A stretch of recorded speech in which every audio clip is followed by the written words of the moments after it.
പലപ്പോഴും ഞങ്ങളോട് ചോദിക്കുന്ന ഒരു ചോദ്യമുണ്ട്, ബ്രദറെ നിങ്ങളുടെ പ്രസംഗം നല്ലതാണ്, അല്ലെങ്കിൽ നല്ല പ്രാഗൽഭ്യമുള്ള നിങ്ങളൊക്കെ നിങ്ങൾക്കൊക്കെ ഒരു വൈദികനായിക്കൂടെ എന്ന്. അച്ഛന്മാരാകുമ്പോൾ ഒരു പരിഗണനയും കാര്യങ്ങളൊക്കെ ഉണ്ട്, പക്ഷേ അങ്ങനത്തെ ഒരു ഇതൊന്നും നമുക്ക് തോന്നിയിട്ടില്ല.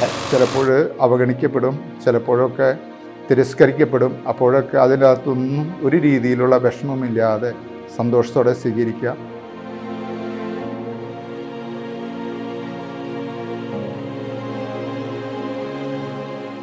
അച്ഛനും അമ്മയും ഒക്കെ നഷ്ടപ്പെട്ട് ഡാഡിയും മമ്മിയും ആകുന്നൊരു കാലഘട്ടത്തിലാണ് നമ്മൾ. സഭയും സമൂഹവും ഒക്കെ മാറിക്കൊണ്ടിരിക്കുകയാണ്.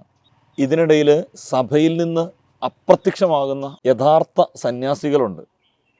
അവർ വൈദികരല്ല, അവർ എളിയ ശുശ്രൂഷയ്ക്ക് വേണ്ടി ജീവിതത്തെ മാറ്റിവെച്ച വ്യക്തികളാണ്.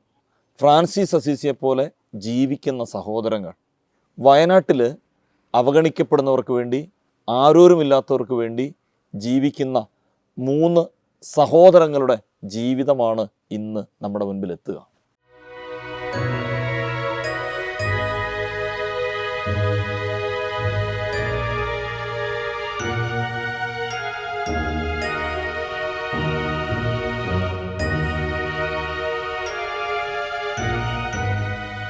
എൻ്റെ പേര് ബ്രദർ പീറ്റർ ദാസ് കുഴുപ്പള്ളി. എൻ്റെ വീട് എറണാകുളം അതിരൂപതയിൽ അങ്കമാലിക്കടുത്ത് മൂക്കന്നൂർ എന്ന് പറയുന്ന സ്ഥലത്താണ്. CST ബ്രദേഴ്സിൻ്റെ മദർ ഹൗസാണ് മൂക്കന്നൂരുള്ളത്. അതിൻ്റെ തൊട്ടടുത്താണ് എൻ്റെ വീട്.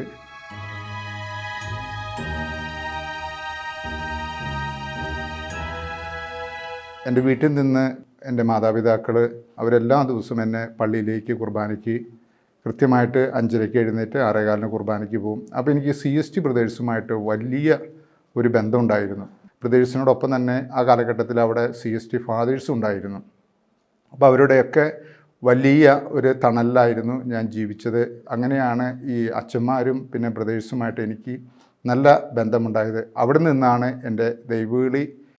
പലപ്പോഴും അവരെന്നെ കാണുമ്പോൾ പറയും, നിനക്ക് അച്ഛനായിക്കൂടെ? അപ്പോൾ ബ്രദേഴ്സ് കാണുമ്പോൾ പറയും, നിനക്ക് ബ്രദറായിക്കൂടെ? എന്നൊക്കെയുള്ള ചോദ്യങ്ങൾ പലപ്പോഴും എൻ്റെ ഉള്ളിലുണ്ടായിരുന്നു. അങ്ങനെ ഹൈസ്കൂൾ വിദ്യാഭ്യാസത്തിന് ശേഷം PDCക്ക് ശേഷമാണ് ഞാൻ ബ്രദർഹുഡ് തിരഞ്ഞെടുക്കുന്നത്.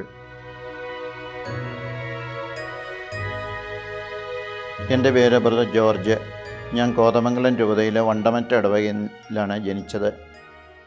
1987 MMB സന്യാസ സമൂഹത്തിൽ ചേർന്നു. ഇപ്പോൾ ഇവിടെ മാനന്തവാടി എമ്മാവൂസ് വില്ലയിൽ 23 വർഷമായിട്ട് ഇവിടെ കുട്ടികളുടെ ഇടയിൽ എളിയ സേവനം ചെയ്തുകൊണ്ടിരിക്കുന്നു. അന്ന് വീട്ടിലെ കത്തോലിക്ക സഭ എന്ന മാസിക വരും. അതിൽ നിന്നാണ് MMB സന്യാസ സമൂഹത്തെ പറ്റി അറിയുന്നത്. അപ്പോൾ അതൊരു ബ്രദർഹുഡ്, അതായത് സഹോദര സഭയാണെന്ന് തന്നെ വ്യക്തമായിട്ട് അറിഞ്ഞതിന് ശേഷമാണ് ഞാൻ ഈ സമൂഹത്തിലേക്ക് പ്രവേശിക്കുന്നത്. ബ്രദർഹുഡിന് വേണ്ടിയിട്ടാണ് 1948 മോൺസിഞ്ഞോർ സക്രിയാസ് വാഴപ്പള്ളി പെന്തക്കോസ്താ തിരുനാൾ ദിവസം ഈ MMB സന്യാസ സമൂഹം സ്ഥാപിച്ചത്. ആരംഭകാലങ്ങളിൽ ഹോസ്പിറ്റല്, ഡിസ്പെൻസറികളൊക്കെ ഉണ്ടായിരുന്നു. പിന്നെ മിഷൻ രംഗങ്ങളിലേക്ക് ഞങ്ങൾ കടന്നു ചെന്നു. അവിടെയുള്ള തെരുവുകളിൽ ജീവിക്കുന്നവർക്ക് വേണ്ടി, പാവപ്പെട്ട കുട്ടികൾക്ക് വേണ്ടി ബാലഭവനുകൾ മിഷൻ രംഗങ്ങളിൽ ആരംഭിച്ചു. പിന്നെ തൊഴിൽ പരിശീലന കേന്ദ്രങ്ങൾ, ITC പ്രസ്സുകൾ ആരംഭിച്ചു. എൻ്റെ പേര് സിബി ജോൺ എന്നാണ്. സഭയിൽ വന്നപ്പോൾ ഞാനത് ബ്രദർ സെബിൻ എന്നാക്കിയതാണ്. എൻ്റെ വീട് മൂവാറ്റുപുഴയിലാണ്. ചെറുപ്പം വലിയ പുതപ്പൊക്കെ ഇട്ട് ഇങ്ങനെ ഊറാലെ പോലെ തോർത്തും ഷാളൊക്കെ ഇട്ട് കുർബാന ചെല്ലലും ഒക്കെ അങ്ങനെ ചെയ്യുമായിരുന്നു. പഴയ ചെയ്യരുത് അങ്ങനെ ആഗ്രഹം മനസ്സിലുണ്ടായിരുന്നു. പിന്നെ അതിങ്ങനെ ബ്രദർഹുഡിലേക്ക് ഇങ്ങനെ വന്നു. MMBയിലേക്ക് എനിക്ക് വരാനുള്ള പ്രധാനമായിട്ടുള്ള കാരണം എന്ന് പറയുന്നത് CST ബ്രദേഴ്സ് അവിടെ ചെയ്തുകൊണ്ടിരുന്ന വലിയ മഹത്തരമായ ഒരു കാര്യം എന്ന് പറയുന്നത്, പാവപ്പെട്ട കുട്ടികളെ അവർ ഒരു ഓർഫനേജ് ഉണ്ടായിരുന്നു. ഏകദേശം എനിക്ക് തോന്നുന്നത് 300ഓളം കുട്ടികൾ ആ ഓർഫനേജിൽ പഠിക്കുന്നുണ്ടായിരുന്നു. ആ കുട്ടികളെ അവർ സംരക്ഷിക്കുന്നത് ഞാൻ പലപ്പോഴും കാണാറുണ്ട്. അവരുടെ ഏത് രീതിയിലുള്ള ആഘോഷങ്ങൾക്കും എൻ്റെ വീട് തൊട്ടടുത്തായതുകൊണ്ട് ഞങ്ങളെ വിളിക്കുമായിരുന്നു. ഞാൻ അവരുടെ ഫസ്റ്റ് പ്രൊഫഷനും അതുപോലെ തന്നെ നിത്യവ്രതവും ജൂബിലിയൊക്കെ ആഘോഷങ്ങളൊക്കെ കാണുമായിരുന്നു. ഇതൊക്കെ കാണുമ്പോഴൊക്കെ എൻ്റെ ഉള്ളിൽ വലിയൊരു ആഗ്രഹം ഉണ്ടായിരുന്നു, ഇതുപോലെ ഒരു ബ്രദറായിട്ട് ജീവിക്കാനുള്ളത്.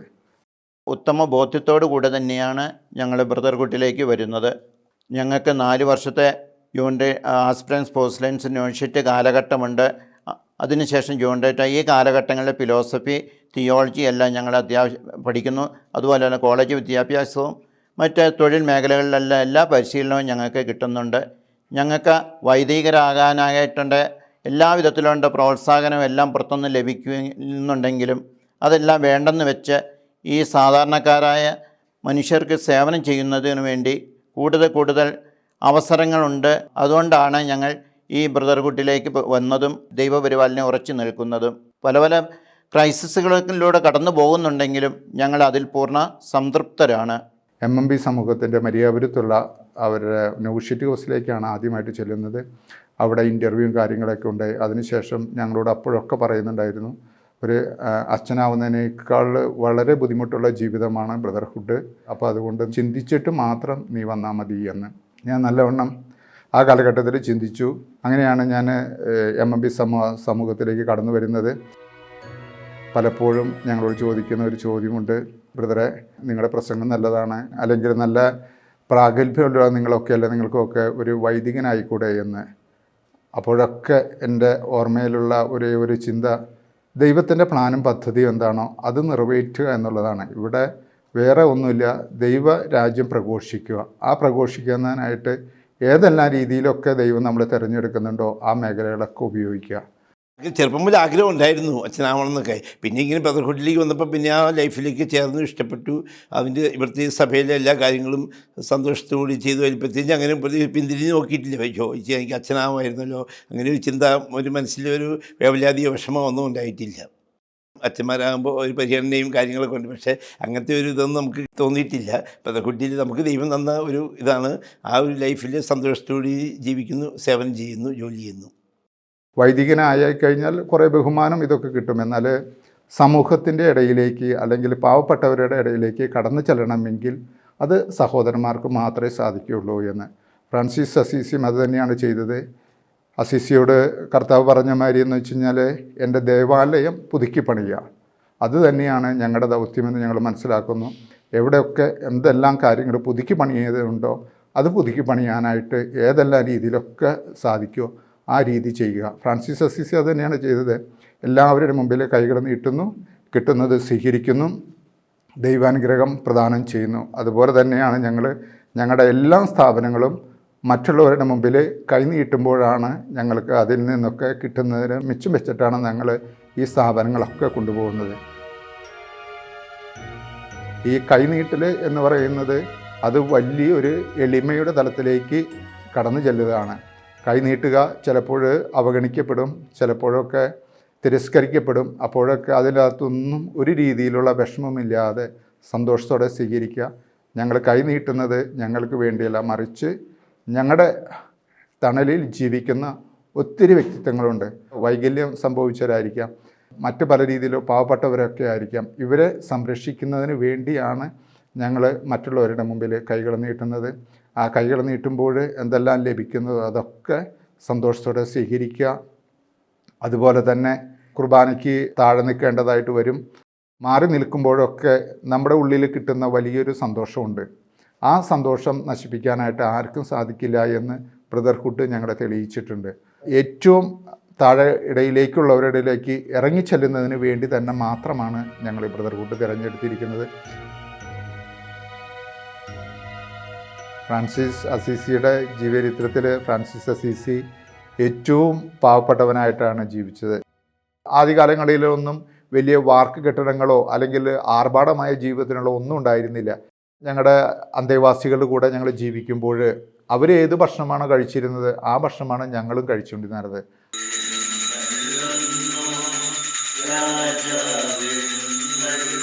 നമുക്ക് എല്ലാ ദിവസവും രാവിലെയും വൈകിട്ടും ദിവികാരനെ എഴുന്നള്ളിച്ച് ആരാധനയുണ്ട്. ആരാധനയിൽ കൂടെ ഭക്തി, അതിൻ്റെ കൂടെ ആ പ്രാർത്ഥനയും ഇതൊക്കെയാണ് നമ്മളെ ജീവിതത്തിൽ മടുപ്പിൽ കൂടാതെ ഇങ്ങനെ എന്നെയൊക്കെ ജീവിതത്തിലേക്ക് മുൻപോട്ട് കൊണ്ടുപോകുന്നത്. എനിക്ക് ആ ശക്തിയാണ് ഇത്. ഞങ്ങളുടെ സഭയുടെ സ്ഥാപകനായ മോൺസിഞ്ഞൂർ സക്രിയാസ് വാഴപ്പള്ളി അച്ഛൻ പറയുന്ന മനോഹരമായ ഒരു കാര്യമുണ്ട്.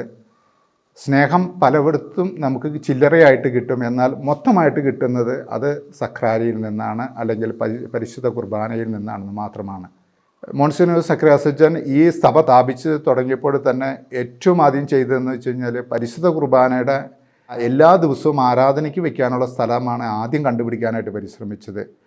ഇത് തന്നെയാണ് ഞങ്ങളുടെ ജ്യേഷ്ഠ സഹോദരന്മാർ ഞങ്ങളെ കാണിച്ചു തന്നത്. ആ ചൈതന്യം തന്നെയാണ് ഞങ്ങൾ പിന്നീട് നോവിഷ്യേറ്റ് കഴിഞ്ഞപ്പോഴും ഞങ്ങളുടെ ഓരോ മേഖലയിലേക്കും ഞങ്ങൾ പോകുമ്പോൾ പരിശുദ്ധ കുർബാനയ്ക്ക് വളരെ പ്രാധാന്യം ഞങ്ങൾ നൽകിക്കൊണ്ടിരുന്നായിരുന്നു. ഇപ്പോൾ ഇവിടെയാണെങ്കിലും രാവിലെ ഞങ്ങൾ കുർബാനയ്ക്ക് മുമ്പ് 5:30 ഇവിടെ ഞങ്ങൾ പ്രാർത്ഥന ആരംഭിച്ചു കഴിഞ്ഞാൽ പരിശുദ്ധ കുർബാനയുടെ മുമ്പിലാണ് ഞങ്ങൾ കാരണനമസ്കാരം ചൊല്ലുന്നത്, കരുണക്കൊന്ത് ചൊല്ലുന്നത്, ഞങ്ങൾ പ്രാർത്ഥിക്കുന്നത്. അതിൻ്റെ വെളിച്ചത്തിലാണ് ഞങ്ങൾക്ക് ഓരോ കാര്യങ്ങൾ ചെയ്യാനായിട്ട് സാധിക്കുക. പരിശുദ്ധ കുർബാനയുടെ മുമ്പിൽ ഞങ്ങൾ ഏത് നിയോഗങ്ങളൊക്കെ ഇവിടെ വെച്ചിട്ടുണ്ടോ ആ നിയോഗങ്ങൾക്കൊക്കെ ഞങ്ങൾക്ക് കൃത്യമായിട്ടുള്ള ഉത്തരങ്ങൾ കിട്ടിയിട്ടുണ്ട്. സന്യാസം എന്നത് ഉപേക്ഷിക്കലാണ്. എല്ലാം ഉപേക്ഷിച്ചുകൊണ്ട് ദൈവത്തിൻ്റെ ഹിതത്തിന് വേണ്ടി ജീവിക്കലാണ്. അങ്ങനെ നോക്കുമ്പോൾ ബ്രദർഹുഡിലേക്കുള്ള ദൈവവിളികൾ ഇല്ലാതാകുമ്പോൾ ബ്രദേഴ്സ് അല്ല അപ്രത്യക്ഷരാകുന്നത്, യഥാർത്ഥ സന്യാസികളാണ്. വിശുദ്ധ കുർബാനയുമായി ബന്ധപ്പെട്ട വീഡിയോകൾ നിങ്ങൾക്ക് ലഭിക്കാൻ ഈ ചാനൽ സബ്സ്ക്രൈബ് ചെയ്യുക.